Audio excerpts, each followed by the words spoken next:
오늘 본문은 예수님께서 고난을 앞두고 헬라인 몇 사람이 찾아오게 되고 예수님께서 유명한 하늘의 밀알에 대한 말씀을 했습니다. 하늘의 밀이 땅에 떨어져 죽지 아니하면 하늘 그대로 있고 죽으면 많은 열매를 맺느리라. 자, 이거 참 기가 막힌 밀알에 대한 교훈입니다. 어느 대학교는 신학대학교의 학교 교훈이 밀알입니다. 밀알. 떨어지는 밀알, 하늘의 밀알, 그것도 떨어지는 밀알, 썩어지는 밀알, 죽어지는 밀알, 그리고 많은 열매를 거두는 밀알. 이 참 짧은 말씀 속에 굉장한 교훈을 해주셨습니다. 저는 오늘 본문에 나오는 내용을 가지고 여러분에게 설교를 하지 않고 제목을 제목 설교를 하려고 합니다. 이 아버지라는 단어가 여러 번 반복되어 나옵니다. 한번 27절과 28절 한번 다시 읽어볼까요? 지금 내 마음이 괴로우니 무슨 말을 하리요? 아버지여 나를 구원하여 이때를 면하게 하여 주옵소서. 그러나 내가 이를 위하여 이때에 왔나이다. 아버지여 아버지의 이름을 영광스럽게 하옵소서 하시니 이에 하늘의 소리가 나서 이르되 내가 이미 영광스럽게 하였고 또다시 영광스럽게 하리라. 아버지여 아버지의 이름을 영광스럽게 하옵소서. 아버지라 했다는 겁니다. 예수님께서는 가르치실 때나 기도하실 때 항상 아버지라는 용어를 썼습니다. 제가 오늘 새벽에도 요한복음 10장부터 21장까지 쭉 읽어보니까 전부가 아버지라고 되어 있습니다. 전부 아버지라는 단어로 되어 있습니다. 아버지. 그럼 우리가 이제 먼저 땅의 아버지, 육신의 아버지를 생각해 보는 겁니다. 여러분이 아버지라고 하는 존재는 어떤 존재라고 생각하세요? 아버지 하면 떠오르는 이미지가 뭐죠? 지금 아빠하고 옛날의 아버지하고는 좀 다릅니다. 옛날에 아버지하고는 뭐 좀 권위적이다, 고압적이다, 무슨 가부장적이다, 전혀 남 말 안 듣는 벽창호다, 독재자다. 또 뭐죠? 아버지 하면 떠오르는 게 뭐예요? 고지식하다. 돋보기를 코에 걸치고 독수리 타법으로 컴퓨터를 때리는 사람이다. 뒷방 영감 찬밥 신세 뭐 이렇게. 그러나 돌아가시고 나면 가끔 보고 싶기도 하고 아이고 이런 것은 아버지 계시면 의논해 보겠는데 이렇게 마시는 건 아버지 한번 대접해 보고 싶은데 이런 이제 생각이 언뜻 나게 되겠죠. 사람마다 아버지 의미가 다르죠. 요즘 젊은 사람들은 또 애들은 뭐 아빠가 다르죠. 아버지라고 하는 존재는 일단 뭐 가장, 요새 가장이라는 말을 안 쓰지만 가정의 경제를 책임지고 가족을 돌보고 가족을 보호하는 책임을 가졌다. 뭐 그런 의미를 일반적으로 우리 갖게 됩니다. 자, 그러면 여러분 하늘 아버지, 하나님 아버지에 대한 이미지는 어떻습니까? 여러분이 하나님 아버지에 대한 이미지를 어떻게 갖고 계시죠? 유대인들은 하나님 아버지를 엄청나게 무서운 분, 두려운 분, 징계하고 심판하는 분으로 알았습니다. 그래서 여호와라고 하는 이름조차를 부르지를 못했습니다. 겁이 나가지고. 하나님 이름 함부로 부르면 죽는다는 생각 때문에 너무너무 멀리 계시는 분, 두려운 분에서 하나님 이름 부르지를 못했습니다. 그래서 그 대신으로 부른 게, 대명사로 부른 게 아도나이, 주님, 혹은 엘로힘, 전능자라고 불렀지 하나님 이름 부르지 못했습니다. 두려운 분이다. 그래서 바리새인들이 종교 생활을 열심히 했지만 하나님하고 아무런 관계를 갖지 못했어요. 왜? 하나님 두려운 분, 너무 멀리 계시는 분이다. 하나님과 관계가 없는 종교 생활을 열심히 한 거예요. 그런데 예수님께서 처음으로 공개적으로 하나님을 아버지라고 불렀습니다.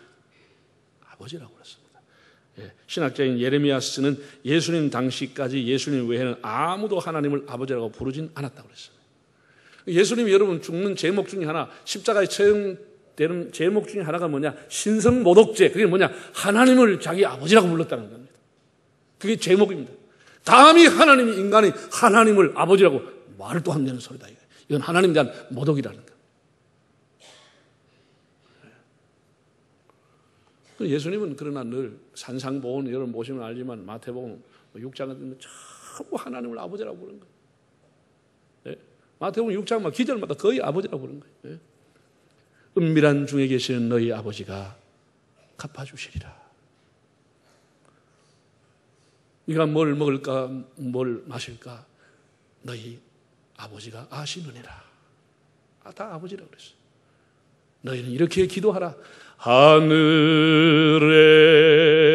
계신 아버지, 하늘에 계신 우리 아버지, 아버지라고 불렀다는 거예요. 아버지라. 참 파격적인 그런 호칭입니다. 감히 두려워서 부르지 못했던 하나님을 아버지라고 불렀다는 겁니다. 예수님은 결정적으로 이렇게 말씀합니다. 부활하신 후에 막달라 마리아에게 한 얘기입니다. 요한복음 20장 17절 한번 읽어볼까요? 예수께서 이르시되 나를 붙들지 말라. 내가 아직 아버지께로 올라가지 아니하였노라. 너는 내 형제들에게 가서 이르되 내가 내 아버지 곧 너희 아버지 내 하나님 곧 너희 하나님께로 올라간다 하라 하시니. 자, 예수님께서 막달라 마리아에 한 얘기입니다. 부활하신 후에 내 아버지 곧 너희 아버지다. 내 하나님 곧 너희 하나님이다. 나의 아버지일 뿐 아니라 너희의 아버지다라고 예수님 이렇게 말씀해 주었습니다. 예수님은 기도하실 때마다 언제나 하나님을 아버지라고 불렀습니다. 예수님이 겟세마네 동산에서도 유명한 기도를 했지만은 아버지 할 수만 있으면 이 잔을 제게서 물러가게 하옵소서. 그러나 내 뜻대로 마시고 아버지의 뜻대로 되기를 원하나이다. 십자가 위에서 예수님께서 그 고통 순간에도 뭐라 그러죠? 아버지, 저들의 죄를 사하여 주옵소서. 저들이 자기 하는 것을 알지 못합니다. 또 마지막 죽었을 때도 뭐라고 했느냐? 아버지, 제 영혼을 아버지 손에 부탁하나이다. 항상 예수님은 우리 가르칠 때도 아버지, 당신이 기도하실 때도 늘 아버지라고 불렀다고. 그리고 우리 보고 아버지라고 부르라고 가르쳐 줬습니다. 이렇게 기도하라. 아버지. 이렇게 기도하라고 가르쳐 준 거예요. 유명한 D.L. 무디가 이런 말을 했습니다. 기도라고 하는 것은 뭐냐? 아버지와 함께 있는 것이다. 이런 말을 했습니다. 따라합시다. 기도란 아버지와 함께 있는 것이다. 굉장히 유명한 말입니다. 기도라고 하는 게 뭐야? 아버지와 함께 있는 것이다. 아버지와 함께 있는 것이다. 그래서 여러분 기도하실 때에 저는 오랫동안 수십 년 이제 그렇게 기도하지만 늘 하나님 앞에 아버지 이렇게 기도하면은 이렇게 습관이 돼서 오랫동안 기도를 하면서 아버지라고 기도하면 정말 하나님이 오냐 하고 저를 안아주신 느낌을 늘 받는 겁니다. 나를 품어주시는 아버지, 내 바로 옆에서 나를 가까이 하시는 아버지, 나를 먹여주시고 나를 돌봐주시는 아버지, 그걸 늘 느끼는 거예요. 하나님 절대로 멀리 있지 않습니다. 여러분이 아버지라고 기도하시면 하나님 여러분 곁에 와 계시는 거예요. 곁에 가 계시는 거예요. 따라합시다. 아버지, 아버지요, 하나님 아버지. 여러분 그렇게 기도하세요. 오면은 아버지, 제가 왔습니다. 이러면은 하나님 그래, 네가 왔냐? 하나님 항상 그렇게 말씀을 하신 것처럼 느껴지는 겁니다. 제가 여기 새벽에 올라와서 기도하면 늘 아버지 이렇게 기도하면 그래, 네가 왔냐? 하나님 항상 그렇게 말씀을 하신 것처럼 저는 느껴집니다.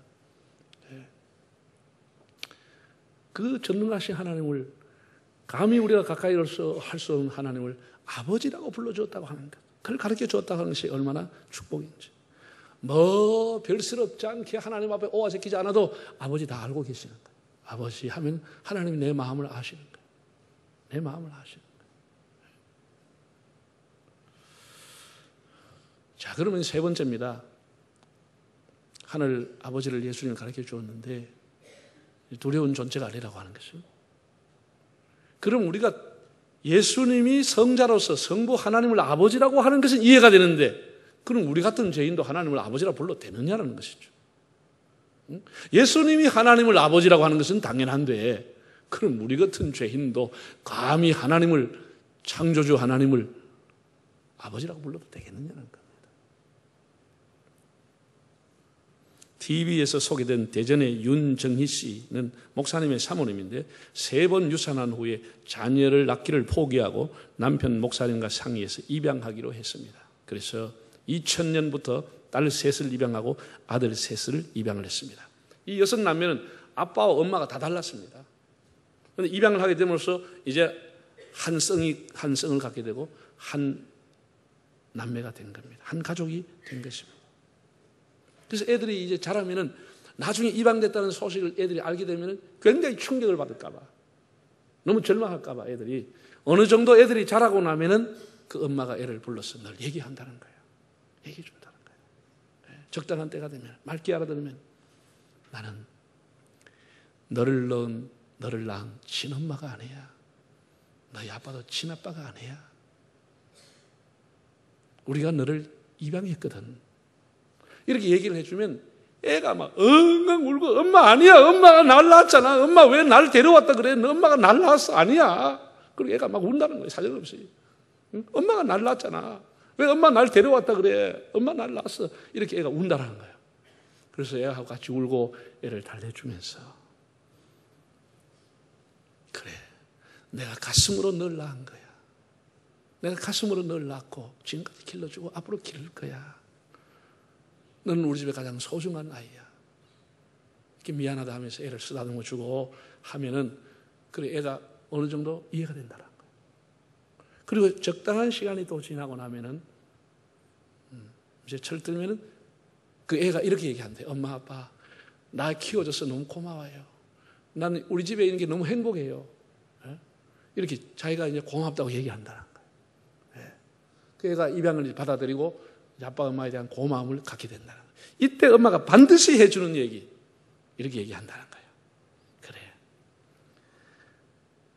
네가 몰랐지? 엄마, 아빠도 입양이 돼서 자랐거든. 우리도 입양이 됐어. 우리를 입양하신 분이 하나님이야. 그래서 우리는 하나님의 자녀가 됐어. 이렇게 얘기해 준다는 거예요. 나는 지금까지 많은 양자에 대한 얘기를 들어봤지만 이만큼 양자에 대한 확실한 이해가 없습니다. 양자, 입양에 대해서. 응?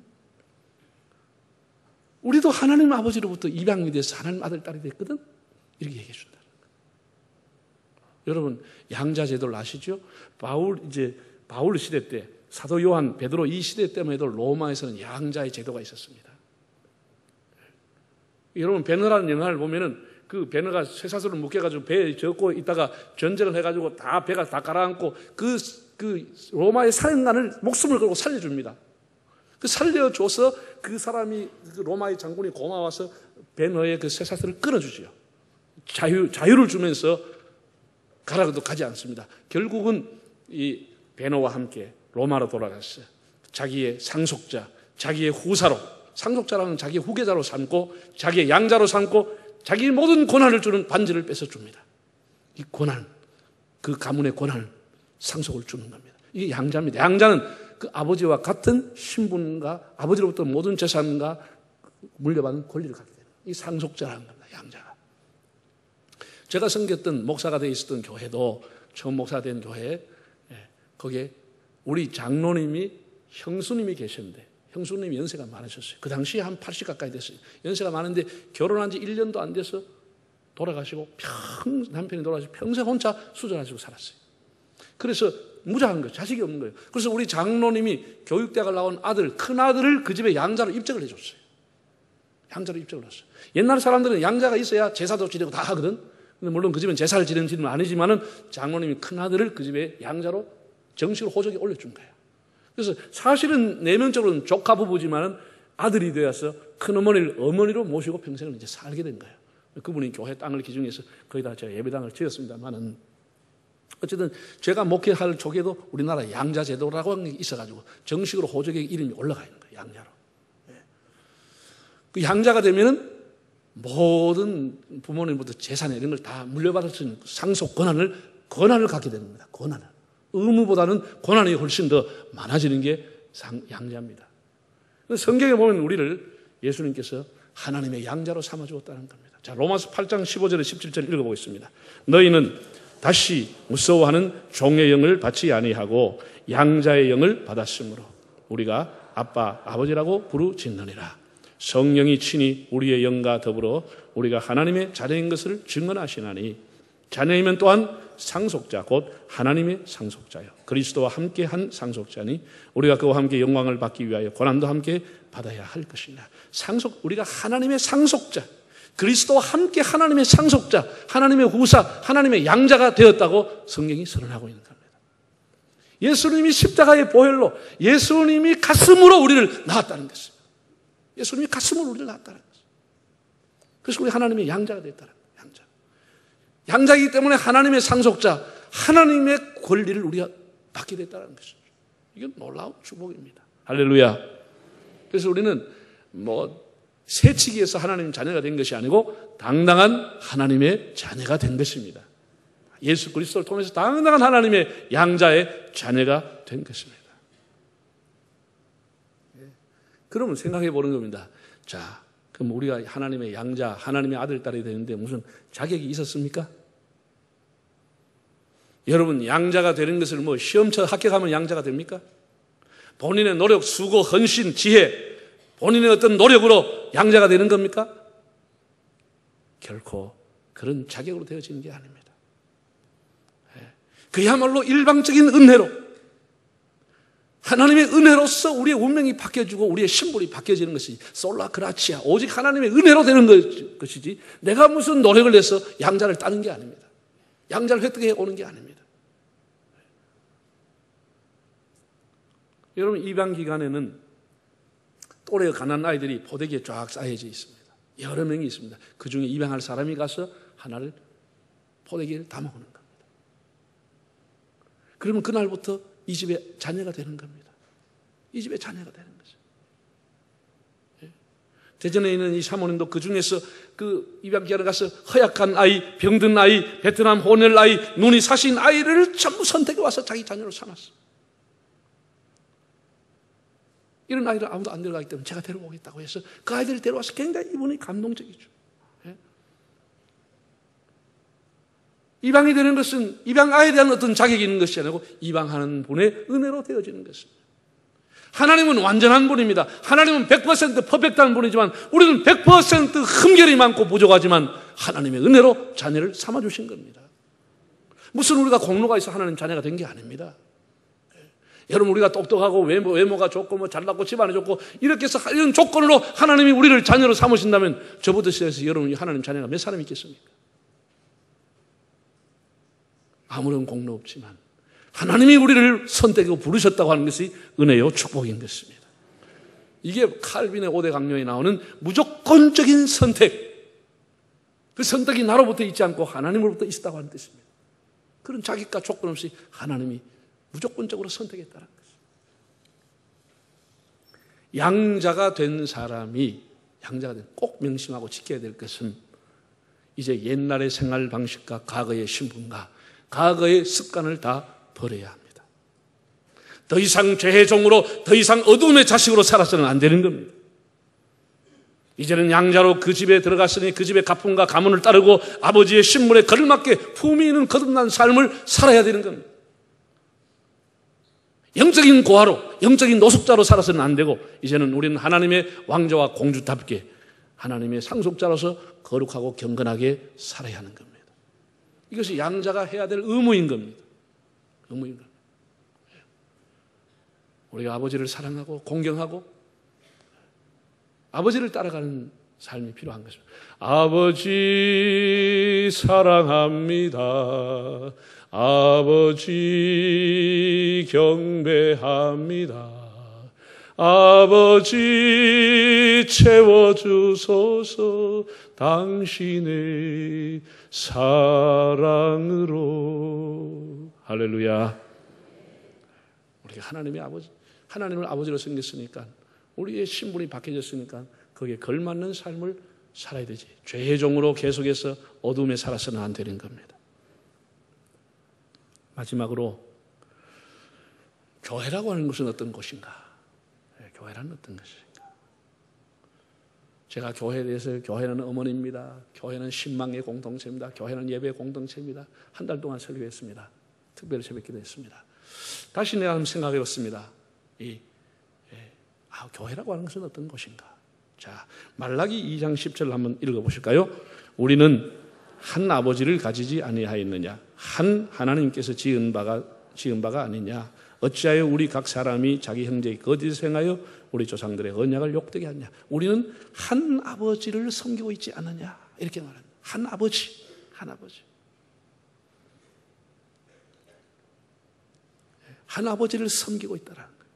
자, 에베소서를 한번 보겠습니다. 에베소 2장 19절 읽어볼까요? 그러므로 이제부터는 너희는 외인도 아니요 나그네도 아니요 오직 성도들과 동일한 시민이요 하나님의 권속이라. 이제는 외인도 손님도 아니고 하나님의 권속이다. 요즘 이 권속이라는 말을 잘 안 씁니다. 권속이라는 말을 잘 안 쓰는데 이게 번역을 새로 하면서 이걸 바꾸질 않았습니다. 그냥 권속이라 이렇게 표현했습니다. 이 권속은 헬라어로 오이케이오스, 히브리어로 바이트라고 하는 건데 쉬운 성경에 보면 아주 잘 표현됐습니다. 한 가족이다. 얘기는 하죠. 가족이다. 예. 가문, 일가, 집안 사람들, 식솔, 아가페 성경에 보면 그렇게 나와 있습니다. 예. 집안 사람, 지금처럼 우리가 생각하면 안 되고, 예. 우리는 지금 핵가족이니까 뭐 자녀들 있고 아니면 자녀까지 출가하고 부부가 살지만은 이 성경이 나올 때 이 권석이라고 하는 것은 4대, 5대가 살아가는 정말로 대가족입니다. 일가를 이룬다. 정말 한 집안 사람들이다. 그런 의미를 권속이라고 하는 단어가 가지고 있습니다. 다시 말해서 교회라고 하는 것은 어떤 것이냐. 교회는 가족 공동체로 한 하나님을 아버지로 모시는 가족 공동체라고 합니다. 가족 공동체. 사철의 봄바람 불어있고 그 다음 뭐죠? 하나님 아버지 모셨으니 하나님 아버지를 모시는 곳이다. 교회는. 한 권속, 한 집안 사람들, 한 가족, 한 일가를 하나님을 통해서 이루어졌다는 하나님이 호주라고 하는 거예요. 하나님이 주인, 하나님이 주체라고 하는 거예요. 우리 50년 교회 역사가 흘렸습니다. 50년 역사 가운데 변함이 없는 것 한 가지는 하나님이 이 집의 호주라고 하는 거예요. 하나님이 주인이라, 제일 큰 어른이라고 하는 거예요. 우리는 하나님의 가족이라고 하는 거예요. 가족이라고. 여러분, 여러분이 하나님을 호주로, 가장으로 모시고 있는지요? 이게 이제 문제입니다. 교회 와도 사람만 자꾸 눈에 비고 하나님은 안 보이면 그건 교회 헛바로 왔다 가는 겁니다. 여러분, 교회라고 하는 것은 여러분이 사람을 보고 돌아갔다 가면 여러분 교회 그날 주일은 잘못 온 거예요. 우리는 언제나 하나님을 뵐 수 있어야 하는 거예요. 아버지를 뵈러 교회에 오는 겁니다. 아버지 앞에 예배하는 겁니다. 이것이 불분명하다고 하는 것은 하나님과의 관계가 불분명하다는 거예요. 이 아버지와 아들이라고 하는 것은 이거는 관계인 것입니다. 뗄 수 없는 관계인 겁니다. 이 혈연이라는 건 뗄 수 없는 겁니다. 이 관계가 바로 되어 있어야 합니다. 우리가 열심히 일하고 봉사하는 이보다 더 중요한 것은 하나님하고 관계가 바르게 되어 있어야 합니다.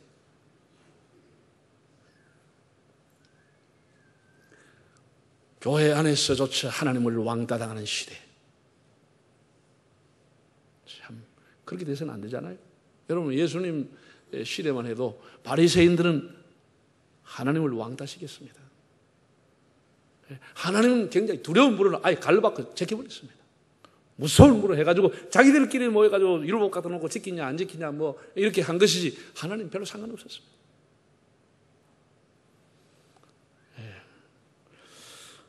예수님께서 우리에게 가르쳐 주신 교훈 중에, 기도 중에 가장 중요한 것은 하나님을 뭐라고요? 아버지라고 가르쳐 줬다는 거예요. 하늘에 계신 우리 아버지라고 불렀다. 너희가 이렇게 기도해라. 우리들의 아버지, 우리들의 아버지. 우리를 돌보시는 아버지, 우리의 형편을 아시는 아버지, 우리의 가까이 계시는 아버지, 우리를 먹여주시는 아버지, 전능하신 아버지, 그 아버지를 가르쳐 준 것이죠.